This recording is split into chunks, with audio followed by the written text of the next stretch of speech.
जगन्नाथ बाबा, मुझे कुछ नहीं चाहिए, बस आज मेरी माँ को भूखा मत सुलाना। उसी रात मंदिर के पुजारी को सपना आया। उन्होंने देखा भगवान जगन्नाथ मुस्कुरा रहे हैं और कह रहे हैं, मेरी बेटी बाहर बैठी है, क्या मेरे घर में उसके लिए अन्न नहीं? पुरी के पास एक छोटा सा गांव था।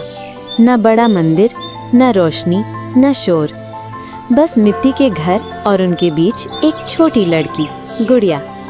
गुड़िया सिर्फ 8 साल की थी। उसकी आंखों में सपने थे, लेकिन पेट में भूख। उसके पिता मछुआरे थे। समुद्र उनसे सब कुछ छीन चुका था, नाव भी, जाल भी, और एक दिन उन्हें भी। माँ और बेटी।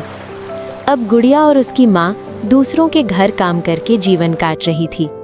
माँ अक्सर कहती थी, बेटा, भगवान सब देख रहे हैं। लेकिन गुड़िया के मन में एक सवाल था, अगर भगवान सब देखते हैं तो वो हमें क्यों नहीं देखते?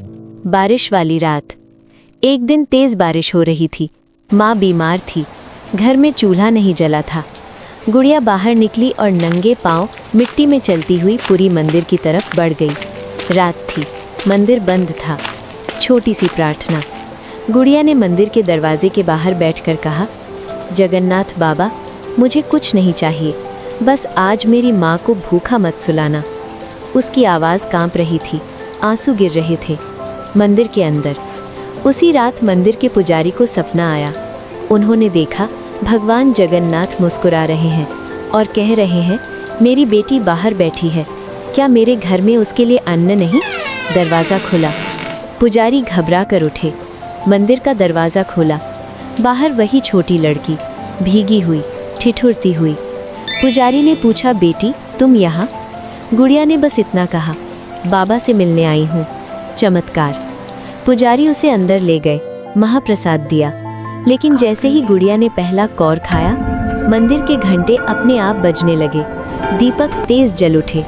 भगवान जगन्नाथ की आंखों से मानो करुणा बह रही हो। बदली जिंदगी।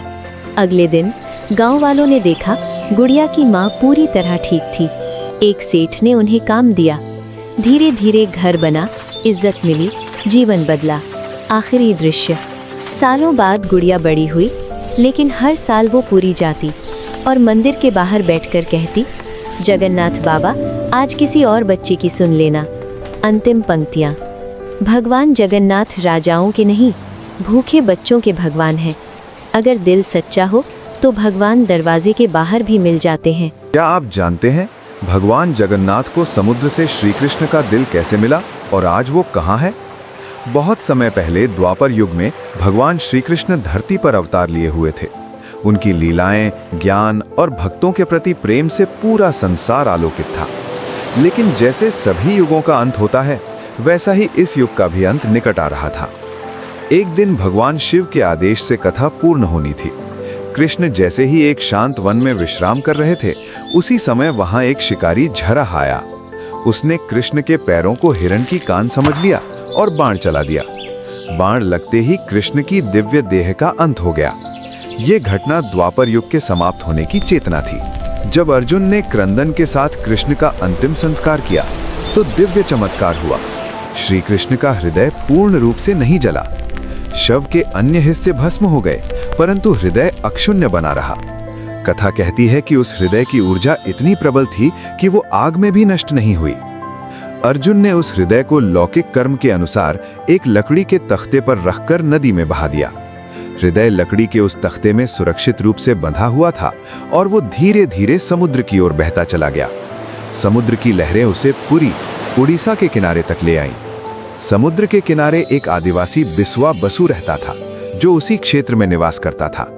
एक दिन उसने समुद्र के किनारे एक नीले रंग की लकड़ी का टुकड़ा पाया, जिसमें प्रकाश की कुछ अद्भुत चादर फैली हुई थी। उसने समझा कि ये कोई साधारण चीज नहीं है, ये दिव्य वस्तु है। उसने उस लकड़ी को नील माधव कहा और उसकी पूजा शुरू कर दी। समय के साथ वो नील माधव उसकी श्रद्धा का केंद्र बन गया और लोग दूर दूर से उसकी प्रतिष्ठा के बारे में जानने लगे। राजा इंद्रद्युम्न के सपनों में भगवान ने प्रकट होकर कहा कि नील माधव को मेरे लिए लाओ और उसे भक्ति के साथ स्थापित करो। राजा ने अपने पुजारी विद्यापति को भेजा। जब विद्यापति नील माधव को देखने गया तब आदिवासी बिसुआ बसु ने कहा कि तुमको आंखों पर पट्टी बांधकर मार्ग का अनुसरण करना होगा, तभी तुम उसे देख पाओगे। विद्यापति ने नियम स्वीकार किया। उस आदिवासी द्वारा अंधेरी यात्रा करवाई गई और अंततः उन्होंने नील माधव को खोज निकाला। राजा ने नील माधव के पास पहुंचकर समझा कि ये केवल एक मूर्ति नहीं, ये हृदय का दिव्य रूप है जिसे स्वयं भगवान ने संरक्षण दिया था। इसी नील माधव से बाद में भगवान जगन्नाथ, बलभद्र और सुभद्रा की मूर्तियां बनाई गईं और उन मूर्तियों के हृदय स्थली में यही ब्रह्मा पदार्थ दल हृदय स्थापित किया गया। कथा कहती है कि यही हृदय आज भी पुरी के जगन्नाथ मंदिर में सुरक्षित है और उसकी धड़कन भक्तों के हृदय को छूती है, बिना किसी वैज्ञानिक यंत्र के बिल्कुल जीवित जैसा अनुभव देती है। आज भी जब नवकलेवर यानी ब्रह्मा परिवर्तन नाम की परंपरा में मूर्ति को बदला जाता है तो यही हृदय ब्रह्मा पदार्थ नए शरीर में प्रवेश कराया जाता है, क्योंकि ये भगवान की असली आत्मा ऊर्जा मानी जाती है। श्री कृष्ण के अनंत अस्तित्व। भक्त मानते हैं कि भगवद हृदय कभी नष्ट नहीं होता, चाहे शरीर मिट्टी में मिल जाए, चाहे युग बदल जाए, परंतु भक्ति, प्रेम और आत्मसमर्पण की शक्ति जीवित रहती है। यही भावना जगन्नाथ रूप में हमारे सामने विद्यमान है, एक ऐसे भगवान के रूप में जिनका हृदय कभी नष्ट नहीं हुआ और वो आज भी हमारे बीच अपने भक्तों को प्यार, शांति और आशा प्रदान करते हैं। अंतिम विचार। ये कथा केवल एक धार्मिक दंतकथा नहीं है, ये संदेश देती है कि ईश्वर का हृदय वो है जो कभी समाप्त नहीं होता। उसका प्रेम, दया और अनंत शक्ति हर युग में विद्यमान रहती है। और जब भी हम जगन्नाथ जी के दर्शन करते हैं तो ये माना जाता है कि हम सीधे भगवान श्री कृष्ण के हृदय की ऊर्जा को महसूस करते हैं, बिना किसी समय और बिना किसी दूरी के।